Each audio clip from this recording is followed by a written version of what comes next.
कहानी एक ऐसे घर से जहां शादी का माहौल है, लेकिन टेंशन और शांति इतनी कि शादी का घर किसी जंग के मैदान जैसा दिख रहा था।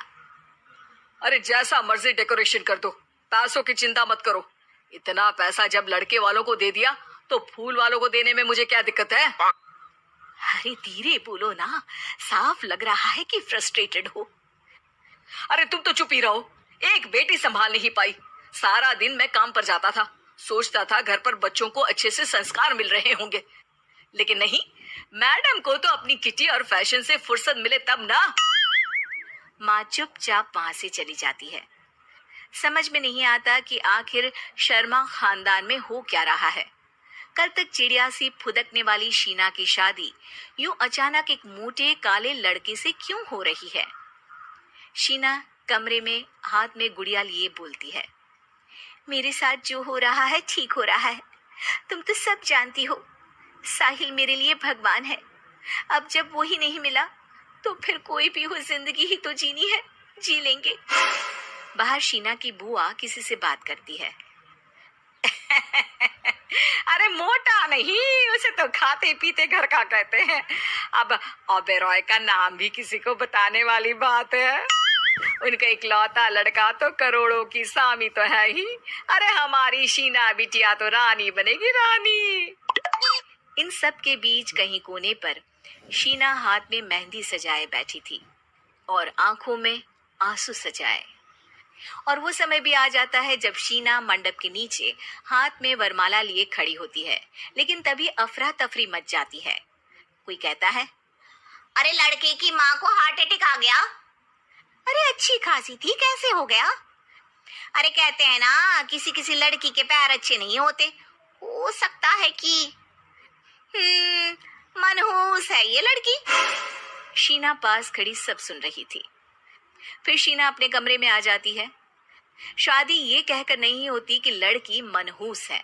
अब लगातार शीना के लिए लड़के देखने आते, लेकिन आस पड़ोस या किसी के कहने पर शादी हर बार टूट जाती। लेकिन एक दिन, अंकल, मैं काफी दिनों से आपसे मिलने की कोशिश कर रहा था, लेकिन हिम्मत नहीं हो पा रही थी। अरे बेटा, हिम्मत तो हमारी टूटी पड़ी है। वैसे कौन हो तुम? अब मेरा नाम साहिल है अंकल। मैं शीना से प्यार करता हूँ और उसी से शादी करना चाहता हूँ। अरे अब तो किस जात के हो ये भी मायने नहीं रखता।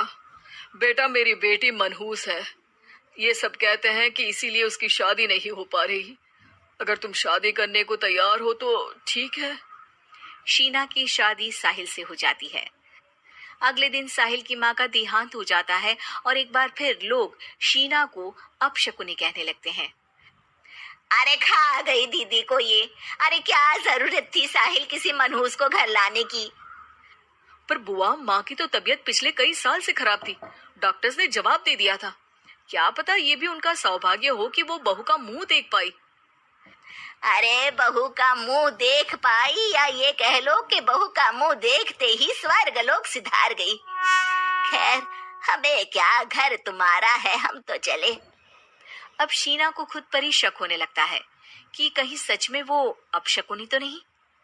साहिल, हम दोनों की शादी नहीं हुई होती तो अच्छा था।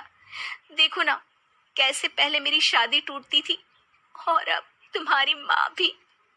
अरे ऐसा कुछ नहीं होता शीना, अपशकुनी वगैरह कुछ नहीं होता। ये सब तो ईश्वर के खेल हैं। वो शादी तुम्हारी इसलिए टूट गई क्योंकि तुमको मेरी पत्नी बनाना था, और माँ का जाना तो तय था। वो काफी बुजुर्ग थी, साथ ही एक ऐसी बीमारी से जूझ रही थी जिसमें डॉक्टर्स भी उन्हें नहीं बचा पाते। शीना साहिल की बात सुनकर तसल्ली कर लेती है और वहां से चली जाती है। अगले दिन, शीना, अरे ओ शीना।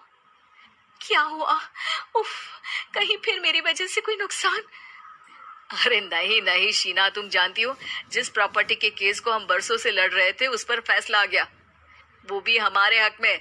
अब हम करोड़पति हो गए शीना। शीना शांत रहती है। अरे क्या हुआ? करोड़ पत्नी बनकर तुमको खुशी नहीं हुई? शीना की आंखों में पानी आ जाता है। चलिए जी, कुछ तो अच्छा हुआ मेरी जिंदगी में आकर आपके साथ। साहिल शीना को गले लगाकर कहता है, मेरी नई नौकरी भी तुम्हारे ही आने से लगी, ये प्रॉपर्टी का केस जीता, सब कुछ तो तुम्हारे आने के बाद ही हुआ। फिर तुम मनहूस कैसे? ये सुनकर शीना खुश हो जाती है।